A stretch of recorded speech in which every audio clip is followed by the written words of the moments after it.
बेटा है तुम्हें? चलो मोशन इन स्ट्रेट लाइन बेटा चैप्टर आज स्टार्ट करेंगे अपन।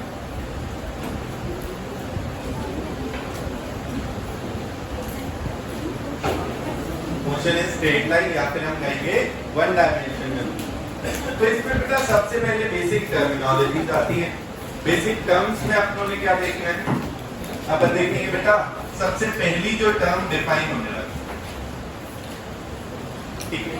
अब बेटा जो मूव कर रहा होता है, जिसके मोशन की स्टडी करनी है, उसको क्या बोलेंगे? ऑब्जेक्ट। जो उसको देख रहा है, उसके बारे में बता रहा है, उसको ऑब्जर्व कर रहा है, उसको क्या बोलेंगे बेटा? ऑब्जर्व, है ना। जिसको देखा जा रहा है, जिसके मोशन के बारे में बताया जा रहा है, that is called as object. और जो उसको देख के बता रहा है, उसके बारे में ऑब्जर्व कर रहा है, उसको क्या कहेंगे? ऑब्जर्व। अब हमारी जो पहली टर्म आती है that is reference frame. Reference frame क्या है बेटा? X Y Z coordinate system with observer कहां पर होगा? उसकी ओरिजिन। जहां पे ऑब्जर्वर है उसको ओरिजिन मानकर हम पहले X Y Z coordinate system define करेंगे कि किसी की पोजीशन बतानी है तो ऐसे कोऑर्डिनेट्स पहले सिस्टम डिफाइन होगा, तभी हम उसके कोऑर्डिनेट्स बता रहे हैं। तो पहली टर्म क्या आती है बेटा? रेफरेंस फ्रेम, ठीक है। अब ये क्या है? तो रेफरेंस फ्रेम है क्या बेटा? X Y Z coordinate system with observer कहां पर? At its origin. अब बेटा नेक्स्ट आती है कि पोजीशन किसकी बतानी है? ऑब्जेक्ट की। यहां पर ऑब्जेक्ट है बेटा। जो पोजीशन है ये कैसी क्वांटिटी है? स्केलर या वेक्टर?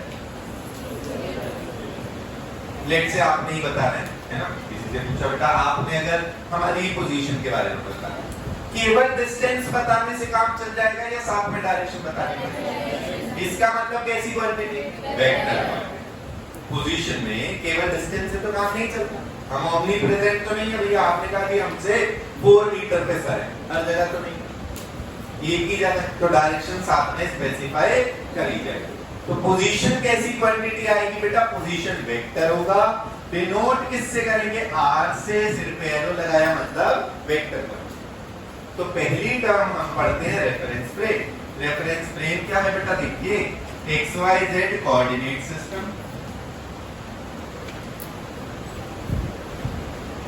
with observer कहां पर?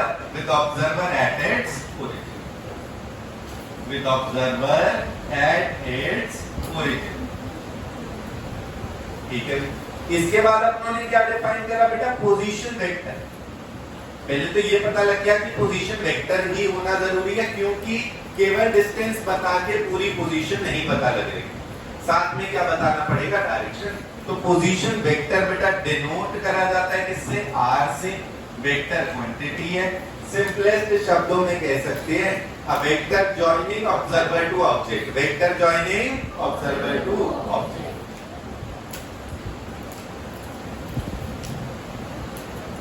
अ vector joining observer to object किसको बोलते हैं बेटा? पोजीशन वेक्टर, ठीक है। अब क्या होगा बेटा? ऑब्जेक्ट यहां पर था इनिशियल, किसी रास्ते से घूम फिर के मान लिया यहां पर पहुंच गया, तो अब इसको क्या कहेंगे? This is initial position vector. Finally इस जगह पर आ गया तो ये है final position vector. Initial position vector और फाइनल पोजीशन, क्योंकि पोजीशन वेक्टर क्या है? ऑब्जर्वर को ऑब्जेक्ट से जॉइन करने वाला वेक्टर। स्टार्टिंग में होगा, इनिशियली होगा तो इनिशियल पोजीशन वेक्टर है, ये एंडिंग पॉइंट पे तो फाइनल पोजीशन वेक्टर। इसमें नेक्स्ट टर्मिनोलॉजीज अपनी आती है बेटा। डिस्टेंस आएगी पहले। डिस्टेंस का मीनिंग क्या है? कितना चल के गया, ये लेंथ ऑफ पाथ। जिस रास्ते से गया उस पे कितनी लेंथ ट्रेवल हुई, दैट इज कॉल्ड डिस्टेंस। और बेटा डिस्प्लेसमेंट, देखो डिस्टेंस क्या है? एक्चुअल लेंथ ऑफ पाथ का वर्ड। डिस्टेंस क्या है? एक्चुअल लेंथ ऑफ पाथ, कितना ट्रैवल करा एक्चुअल। डिस्प्लेसमेंट समझिए, जो फोर्थ है हमारे पास टर्म डिस्प्लेसमेंट, वो क्या है? ये हो जाता है डिस्प्लेसमेंट वेक्टर। डिस्प्लेसमेंट क्या है ये देखना है बेटा। डिस्प्लेसमेंट है वेक्टर जॉइनिंग, कहां से कहां तक बेटा? Initial position to final. Displacement है vector joining initial position to final position, ठीक है।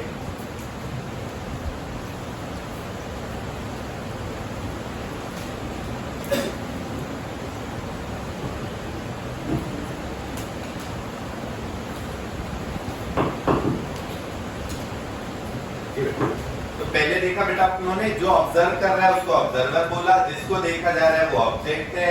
सबसे पहली टर्म डिफाइन हुई रेफरेंस फ्रेम। क्या है बेटा ये XYZ coordinate system with observer at its origin. फिर हुआ बेटा position vector, a vector joining observer to object. ये ऑब्जेक्ट की पोजीशन बता रहा है। कौन बता रहा है? ऑब्जर्वर। ठीक है। फिर आएगा कि ऑब्जेक्ट मूव कर रहा है तो इससे आएगी क्या? Distance travel. डिस्टेंस क्या आ जाती है बेटा? Distance is actual length of path covered. Actual length of path covered.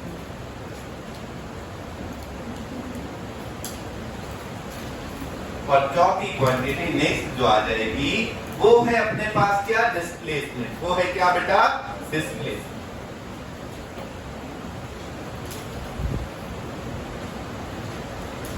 इसको डिनोट कर देंगे एस से। डिस्प्लेसमेंट को डिनोट करा किससे बेटा? एस। और देखो ऊपर एरो लगाया, इसका मतलब ये भी कैसी क्वांटिटी है? Vector quantity. और ये वेक्टर डिफाइंड क्या है? बहुत ध्यान से यहां से देख सकते हैं हम। A vector joining initial position to final position. एक ऐसा वेक्टर जो इनिशियल पोजीशन को फाइनल से जॉइन करता हो उसको बोलते हैं क्या बेटा? डिस्प्लेसमेंट। तो डिस्प्लेसमेंट है simple, a vector joining initial position to final position.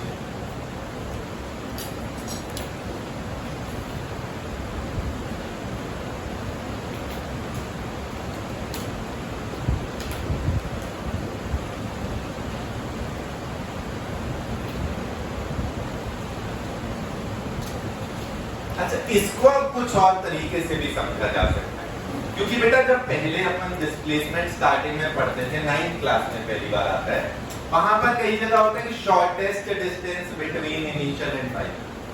पर केवल शॉर्टेस्ट डिस्टेंस कह देने का मीनिंग हमें ये नहीं पता लगा कि ये वेक्टर है। दूसरी बात उसकी डायरेक्शन क्या है, इसलिए हम इसको कह सकते हैं थोड़ा सा। क्या है बेटा ये? This is also defined as vector directed from कहां से कहां तक? फ्रॉम कौन सी position? Initial position to final position with magnitude equal to, magnitude कितना है? शॉर्टेस्ट या straight line distance between them. Magnitude कितना बेटा इस वेक्टर का? शॉर्टेस्ट या फिर क्या कहेंगे? Straight line distance between them. तो ये दो तरीके हो गए। पहला हो गया वेक्टर है directed from initial to final position, ठीक है, vector directed from initial to final position with magnitude equal to कितना? शॉर्टेस्ट या फिर straight line distance between them. और a vector directed from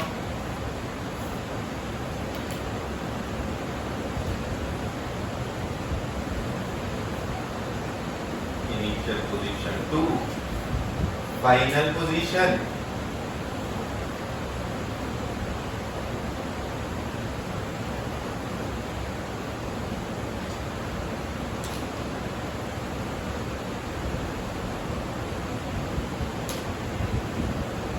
और जिसका मैग्नीट्यूड कितना है बेटा? With magnitude equal to shortest distance या स्ट्रेट लाइन डिस्टेंस।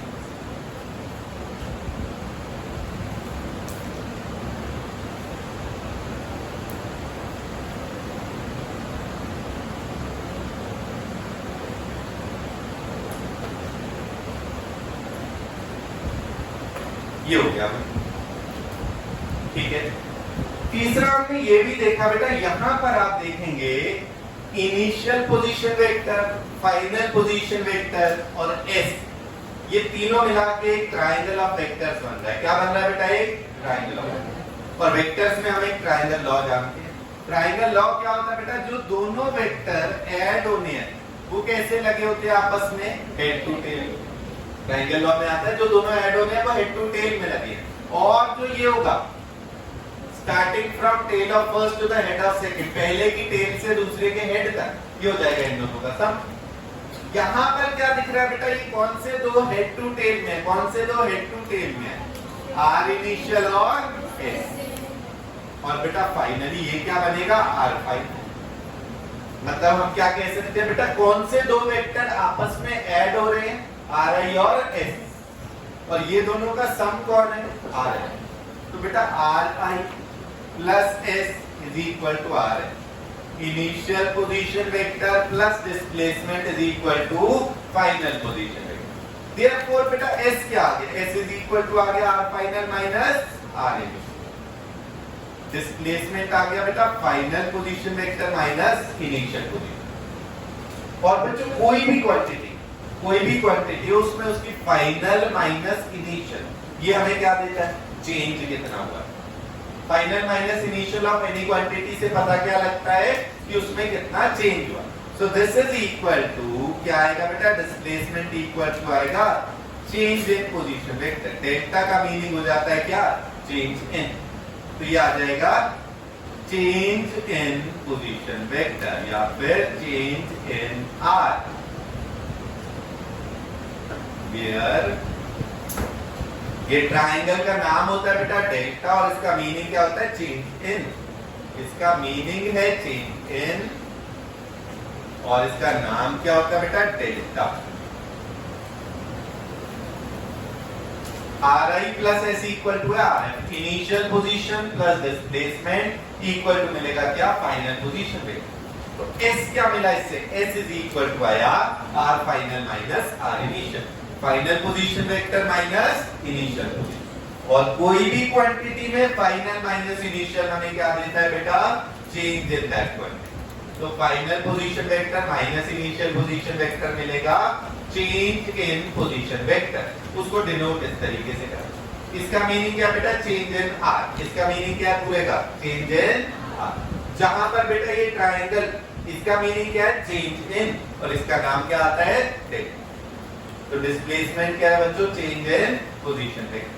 क्लियर है सब?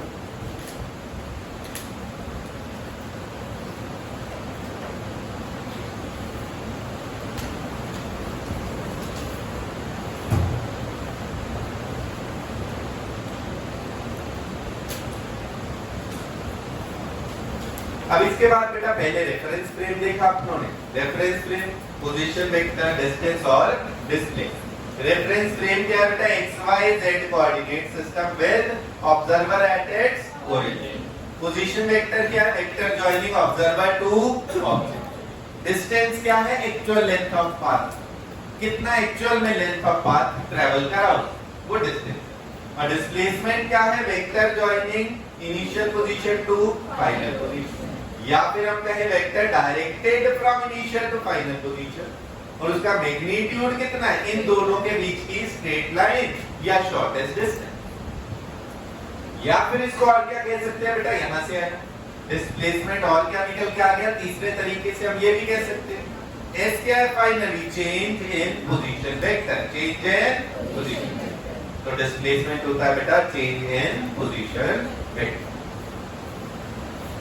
नेक्स्ट आती है बेटा अपने पास टर्म स्पीड। स्पीड का मतलब क्या हो जाता है, कितनी तेजी से ट्रैवल करें। स्पीड का मतलब है कितनी तेजी से ट्रैवल करें, कितनी जल्दी कोई डिस्टेंस को कवर कर लिया, मतलब उसकी स्पीड ज्यादा थी। या तो ये कह सकते हैं कितने कम टाइम में कोई गिवन डिस्टेंस को ट्रैवल करा, मतलब उसकी स्पीड ज्यादा थी। या फिर कह सकते हैं भैया सेम टाइम में जो ज्यादा डिस्टेंस तक चला गया उसकी स्पीड ज्यादा।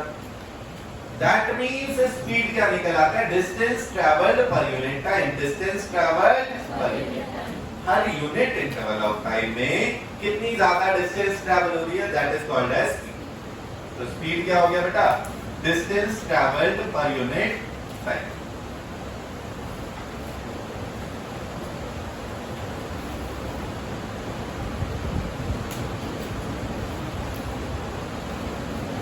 अब स्पीड है बेटा distance travelled per unit time. इसका मतलब हम अगर फॉर्मूला बनाना चाहें तो इस तरीके से होगा, स्पीड इज इक्वल टू होगा distance travelled upon time taken.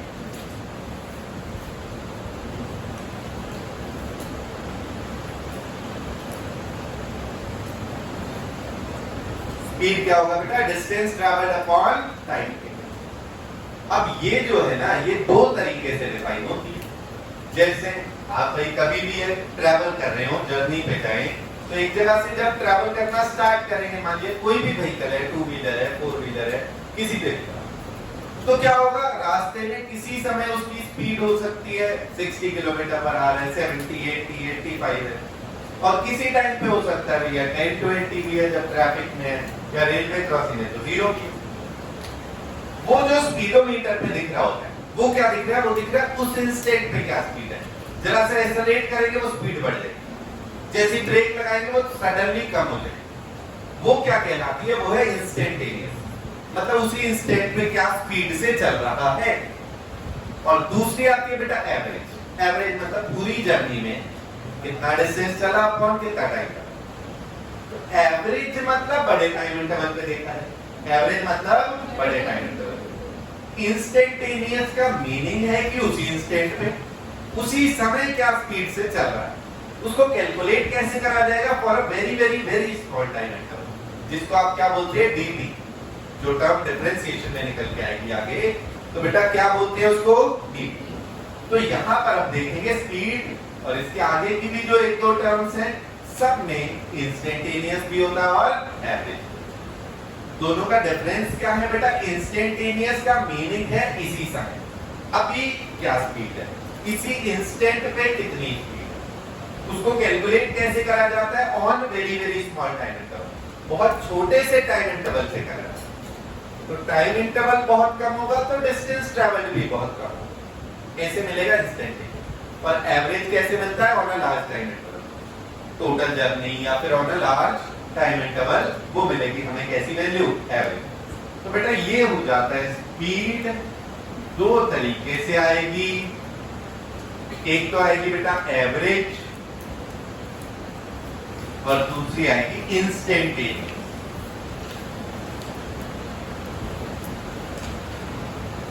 Average मतलब on a large time interval, on a large time.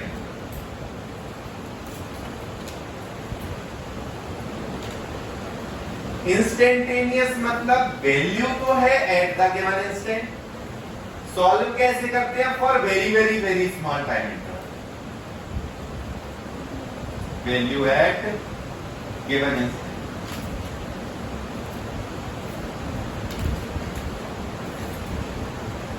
Calculated at very very very small time.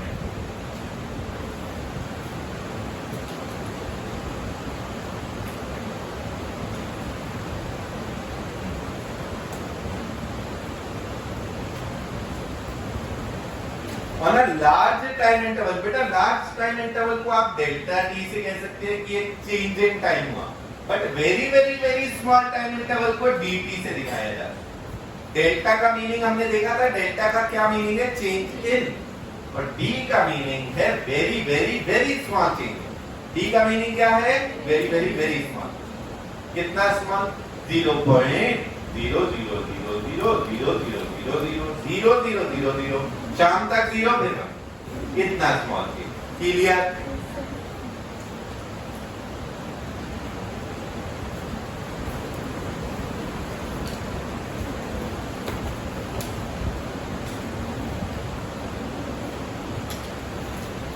तो स्पीड क्या है बेटा, डिस्टेंस ट्रैवल पर यूनिट टाइम कह सकते हैं। फॉर्मूला बन जाएगा distance travel upon time taken, दो तरीके से हो सकता है। एवरेज मतलब होगा लार्ज टाइम इंटरवल। इंस्टेंटेनियस का मीनिंग है कि वैल्यू उसी इंस्टेंट पे कितनी थी। सॉल्व कैसे करी जाएगी, अगर आप बहुत छोटे टाइम इंटरवल पे कैलकुलेट करो तो आपको क्या मिलेगी बेटा, इंस्टेंटेनियस। क्लियर है सब। थोड़ी सी एक दो टर्म्स और देखिए फिर कुछ क्वेश्चंस करेंगे। इसके बाद आता है बेटा वेलोसिटी। जैसे स्पीड हमने देखा कितनी तेजी से ट्रैवल कर रहा है या कितनी जल्दी किसी डिस्टेंस को ट्रैवल कर लिया, वेलोसिटी आ जाएगा इसी तरीके से डिस्प्लेसमेंट के लिए। क्या है, डिस्टेंस ट्रैवल पर यूनिट है, वो आ जाएगा डिस्प्लेसमेंट कवर्ड पर यूनिट है। और बेटा डिस्टेंस एंड डिस्प्लेसमेंट में बहुत बड़ा एक फर्क क्या है, ये स्केलर क्वांटिटी थी और वो क्या होती है, डिस्प्लेसमेंट वेक्टर। तो इसीलिए स्पीड और वेलोसिटी में भी सबसे बड़ा फर्क यही आ जाएगा, ये स्केलर क्वांटिटी थी और ये क्या है बेटा, वेक्टर। तो वेलोसिटी क्या है, डिस्प्लेसमेंट कवर्ड पर यूनिट।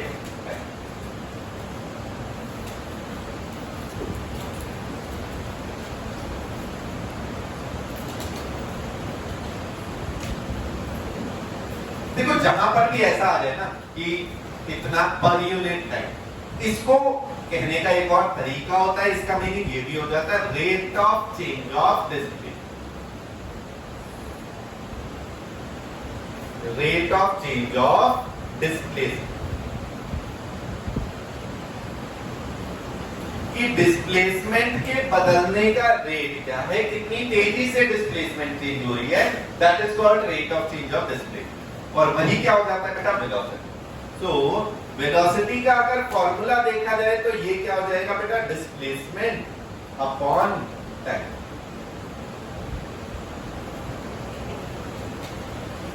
ये भी हो जाएगा बेटा डिस्प्लेसमेंट अपॉन टाइम। तो वेलोसिटी क्या होता है बेटा, डिस्प्लेसमेंट अपॉन टाइम। अब देखो यहां पर भी ऐसा ही कुछ है, ये था स्पीड था डिस्टेंस ट्रैवल पर unit time, distance upon time था। दो टाइप की क्वांटिटी था, एक तो एवरेज है मतलब बड़े टाइम इंटरवल पे देखा गया, दूसरी इंस्टेंटेनियस है, किसी गिवन इंस्टेंट पे अभी क्या है। वेलोसिटी भी ऐसे ही कुछ है, displacement covered per unit time. यहां पर भी होगा बेटा, या तो टोटल एवरेज में लिया जाएगा या फिर इंस्टेंटेनियस। तो ये भी दो तरीके की होगी बेटा, एवरेज एंड इंस्टेंटेनियस।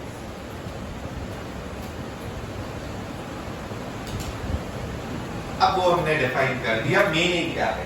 एवरेज मतलब on a large time interval, instantaneous मतलब value at given instant. Calculate कैसे होती है बेटा, बहुत बहुत बहुत छोटे टाइम इंटरवल पे देखा है। क्लियर हो गया सब। अब बेटा यहां अगर मैं फॉर्मूला बनाना चाहूं, एवरेज मतलब डेल्टा टी पे आएगी, इंस्टेंटेनियस का मतलब क्या है, dt टाइम इंटरवल है। एवरेज का मतलब है डेल्टा टी है टाइम इंटरवल, एक finite change in time. dt मतलब very very very small change in time.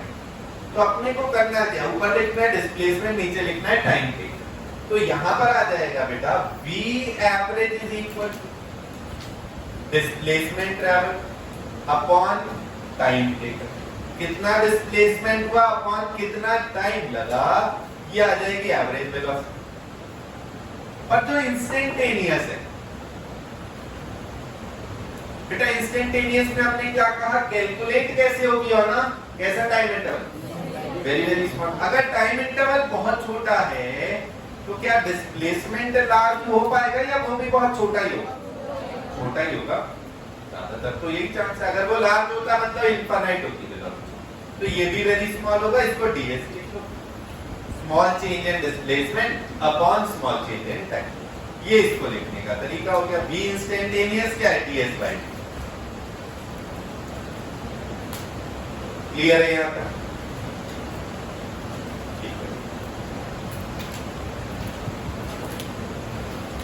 तो अभी देखा आप लोगों ने बेटा, स्पीड क्या होता है, distance travelled per unit time. दो तरीके से डिफाइन होगी, या तो एवरेज या फिर इंस्टेंट। एवरेज मतलब on a large time interval. Instantaneous का मीनिंग क्या है, उसी गिवन इंस्टेंट पे क्या वैल्यू। कैलकुलेट कैसे होती है, on a very very small time interval. Velocity में बेटा मीनिंग क्या है, displacement covered per unit time. What is velocity, displacement covered per unit time. Formula बनेगा displacement upon time, displacement covered upon time. ये भी दो तरीके, या तो एवरेज या फिर इंस्टेंट। अगर लार्ज टाइम इंटरवल है तो एवरेज, छोटू टाइम इंटरवल है तो इंस्टेंटेनियस। लार्ज टाइम इंटरवल को लिखेंगे कैसे, डेल्टा टी। तो बेटा जी एवरेज वेलोसिटी क्या आ जाएगी, डिस्प्लेसमेंट एक फाइनाइट अपॉन टाइम टेकन का चेंज, वो भी फाइनाइट। यहां पर आएगा very very small change of time, very very small. तो डिस्प्लेसमेंट भी बहुत छोटा। क्लियर है यहां तक? ठीक है, आइए बेटा अब इसमें पहले कुछ न्यूमेरिकल कर लेते हैं। स्पीड में एक एवरेज स्पीड टॉपिक आता है और उसके कुछ सवाल बनते हैं, पहले वो कर लेते हैं और फिर आगे का टॉपिक करेंगे। Find average speed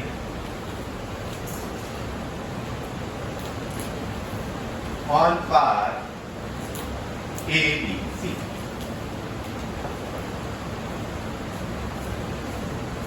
Find average speed on path ABC. पहला है 20 मीटर 10 सेकेंड, नेक्स्ट 20 मीटर इन 20 सेकेंड। तो भाई पहले बेसिक से ही शुरुआत कर रहे हैं, आप सेम मीनिंग और फॉर्मूला लगाते जाएंगे। एवरेज स्पीड चाहिए तो क्या लगाना है, total distance upon total time.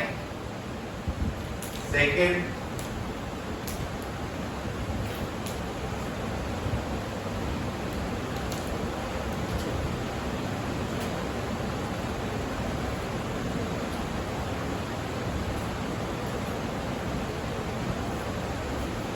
तो बेटा पहले ये दो करते हैं, फिर आगे का सवाल करते हैं। तो बेटा फर्स्ट में आपको क्या कहना है, 20 मीटर चला पहले 10 सेकंड में और फिर 20 मीटर चला अगले 20 सेकंड में। बेटा इसमें टोटल डिस्टेंस क्या हो जा रही है, फर्स्ट में टोटल डिस्टेंस क्या होगी 40 मीटर। टोटल टाइम कितना आ जा रहा है, 10 + 20 दैट इज 30 सेकंड्स आ गया। तो एवरेज स्पीड क्या आ जाएगी, total distance upon total time 40/30 equal to बन गया कितना बेटा 4/3 यूनिट। इसके साथ साथ में ही चल रही है क्योंकि डिस्टेंस थी 40 मीटर में और बेटा टाइम है 30 सेकंड, तो मीटर पर सेकंड आ गई। आप डेसिमल में इसको लिख के सॉल्व करना चाहें तो 1.33 मीटर पर सेकंड हो गया भाई। दूसरा ये क्या बना बेटा, पहले 20 मीटर आगे गया 10 सेकंड में, फिर 10 मीटर ऊपर गया 20 सेकंड में और यहाँ एंगल है 90 डिग्री। पहले एक्स में चला और फिर वाई में। अब क्या करेंगे, क्यों, डिस्टेंस तो है actual length of path cover, वो डायरेक्शन पे डिपेंड नहीं करेगी। डिस्टेंस का मतलब है एक्चुअल में कितना चले। तो बेटा पहले कितना चले 20, फिर और कितना चले कोई भी डायरेक्शन। टोटल डिस्टेंस कितनी आ रही है बेटा, सेकंड में 20 + 10, क्योंकि आपको कुछ एवरेज स्पीड बतानी है। स्पीड में क्या लगता है, टोटल डिस्टेंस अपॉन टोटल। अब बेटा डिस्टेंस चला 20 + 10 है ना, तो डायरेक्शन कुछ भी हो डिस्टेंस में डायरेक्शन से फर्क नहीं पड़ता। टोटल टाइम लिखा जाए बेटा, पहले कितने सेकंड में चला था 10 सेकंड, अब कितने सेकंड्स लगे हैं 20 सेकंड। तो टाइम लगा बेटा 10 + 20 that is 30 second. Average speed आ जा रही है कितनी, बिल्कुल total distance by total time 30/30 that is 1 metre per second. Clear है। Third,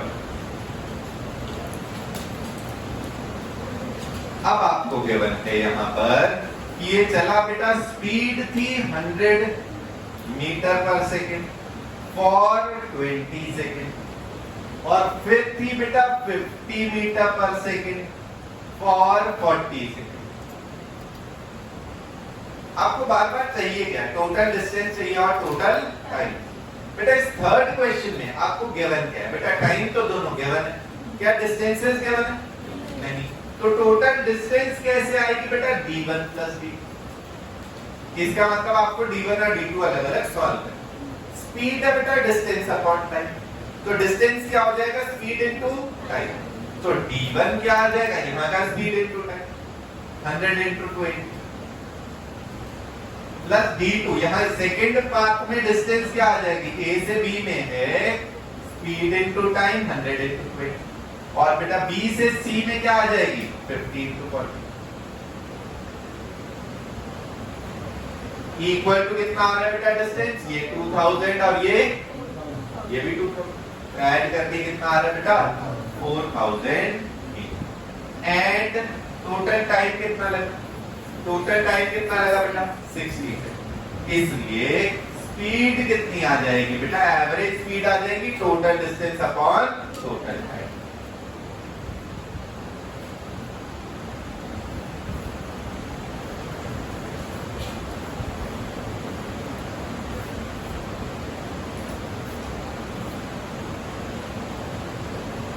average speed equal to total distance by time, वो आ गया बेटा 4000 मीटर चला था अपॉन टाइम लगा था 60, तो आ गया बेटा 400/6 या कह सकते हैं 200/3। इसको आप सॉल्व करेंगे तो आएगा बेटा 66.665।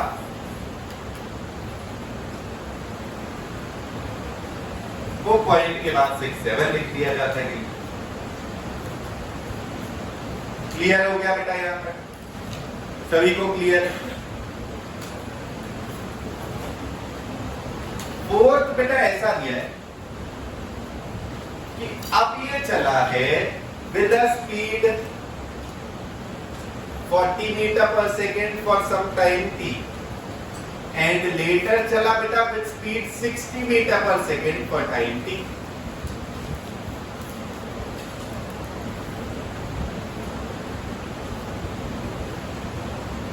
तो पहले बेटा 40 मीटर पर सेकेंड से चला, टाइम t लिया, और फिर 60 मीटर पर सेकेंड से चला और टाइम कितना लगाया? t। बेटा आपको चाहिए क्या है? टोटल डिस्टेंस चाहिए और टोटल टाइम। टाइम तो t और t गिवन है ना? डिस्टेंस चाहिए। डिस्टेंस कैसे आएगी बेटा? दोनों अलग अलग ऐड करे जाएंगे, d1 प्लस d2। यहाँ पे कितनी आ रही है? Speed into time. भाई डिस्टेंस क्या होता है? Speed into time. डिस्टेंस क्या होता है बेटा? Speed into. A से B में डिस्टेंस कितनी है? यहाँ की स्पीड इनटू टाइम। A से B में डिस्टेंस कितनी है बेटा? 40 इनटू प्लस B से C में क्या डिस्टेंस है? 60 इक्वल टू कितना आ गया बेटा? टोटल 40t प्लस 60t कितना आ गया बेटा? 100। और बेटा टोटल टाइम इसमें कितना था? t plus t that is 2। तो बेटा टोटल डिस्टेंस आई है आपकी 100t, टोटल टाइम कितना है? 2t।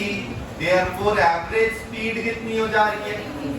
एवरेज स्पीड बिल्कुल total distance upon total time that is 100t by 2t। वो आ गया कितना? 50 मीटर। वो कितना आ गया बेटा? 50 मीटर। क्लियर है सबको? तो आपको देखो ऐसे भी सॉल्व करना कोई बहुत मेहनती तो नहीं है। टोटल डिस्टेंस निकाला, टोटल टाइम करा, सीधा उसी से कर। नहीं तो ऐसे क्वेश्चंस के लिए एक रिजल्ट आप डायरेक्ट याद भी कर सकते हैं, अगर बेटा कंडीशन लेकिन याद रखनी, क्योंकि क्वेश्चन तो कई सारे आएंगे एवरेज।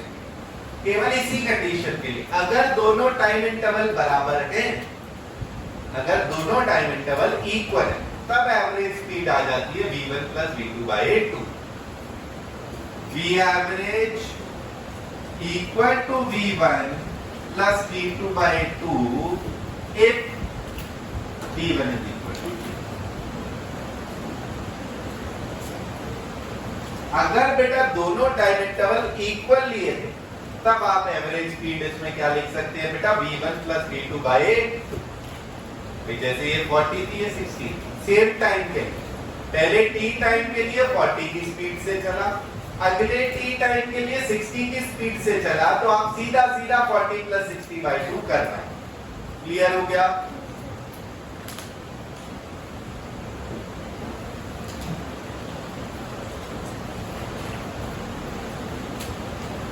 नेक्स्ट बेटा एक बार ये भी बता दीजिए, स्पीड ठीक चल रही है, ज्यादा है कम है? ओके, टॉपिक सारे क्लियर हो गए।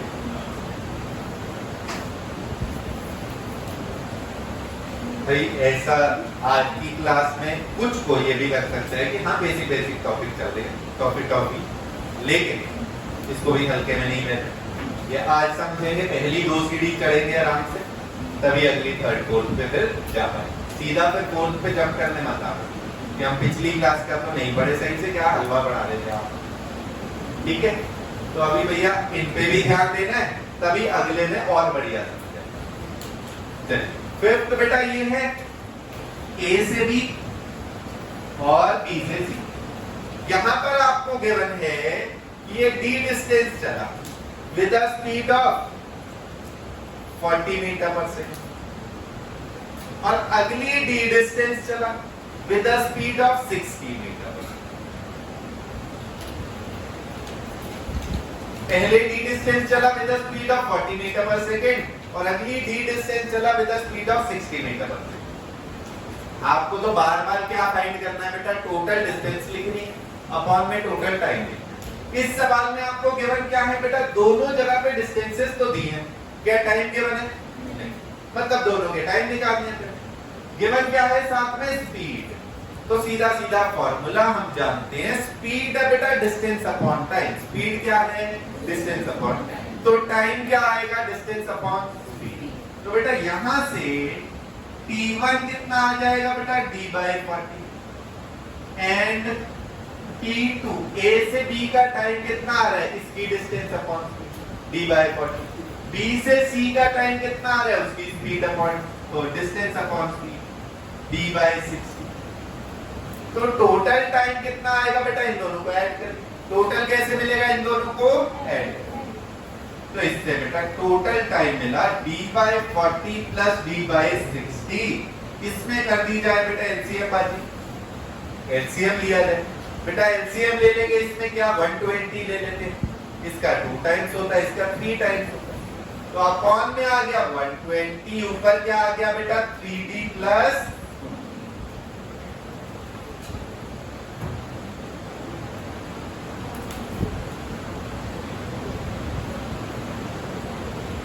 क्लियर।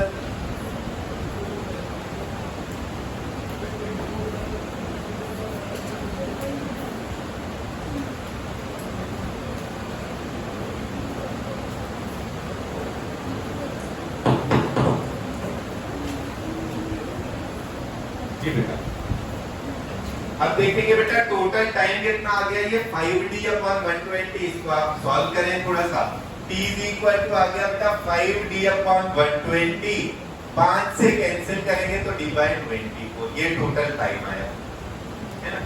और बेटा टोटल डिस्टेंस कितनी है, d plus d that is, अब बेटा एवरेज स्पीड लिख दीजिए, एवरेज स्पीड देखिए बेटा कितनी आ रही है बेटा, average speed total distance upon total time d/20 equal to क्या आ गया बेटा, d और d कैंसिल, ऊपर क्या था बेटा 2 था, डिनोमिनेटर का डिनोमिनेटर ऊपर चला गया, 2 × 24, आंसर क्या आ गया बेटा 48 मीटर। आंसर कितना आ गया बच्चों, 48 मीटर। क्लियर है। तो बेटा यहां पर हमने बिल्कुल बेसिक तरीके से कर लिया, टोटल डिस्टेंस अपॉन टोटल। अच्छा इसमें भी अगर हमें फॉर्मूला बनाना, यही मेथड से चलते हैं, करा क्या हमने d/v1 का, और ये क्या करा बेटा d/v2। टोटल टाइम क्या आया बेटा, d/v1 प्लस d/v2, यही आया d/v1 plus d/v2। Total distance कितनी ली हुई है बेटा 2d, और आप कह सकते हैं सीधा सीधा अगर एवरेज स्पीड लिखनी है कितनी आई है बेटा, यहाँ पर 2d अपॉन एवरेज स्पीड कितनी आई, टोटल डिस्टेंस चला 2d अपॉन टाइम कितना था, पहले रास्ते में टाइम a से b में था d/v1, और b से c में कितना था d/v2, यही था बेटा। यहाँ पे आप एलसीएम बाजी करके सॉल्व करेंगे, मतलब एलसीएम लेकर, तो नीचे क्या आएगा बेटा v1 × v2, ये आ जाएगा v2 प्लस v2, और डिनोमिनेटर का डिनोमिनेटर ऊपर आ जाने वाला है, देयरफॉर v एवरेज इसमें कितना आ रहा है बेटा 2v1 v2 upon v1 plus v2। कब लगेगा, कब लगेगा, अगर बराबर डिस्टेंस चला है दोनों के, if d1 is equal to d2, if d1 equal to d2, अगर दोनों जगह पर बराबर डिस्टेंस चला with any different speeds, एक v1 और दूसरी v2, तब क्या रिजल्ट निकल के आ रहा है 2v1 v2 upon v1 plus. Clear है सबको बच्चा लोग, यहां तक क्लियर हो गया, पक्की बात है, ठीक है, नोट कर लीजिए बेटा यहाँ।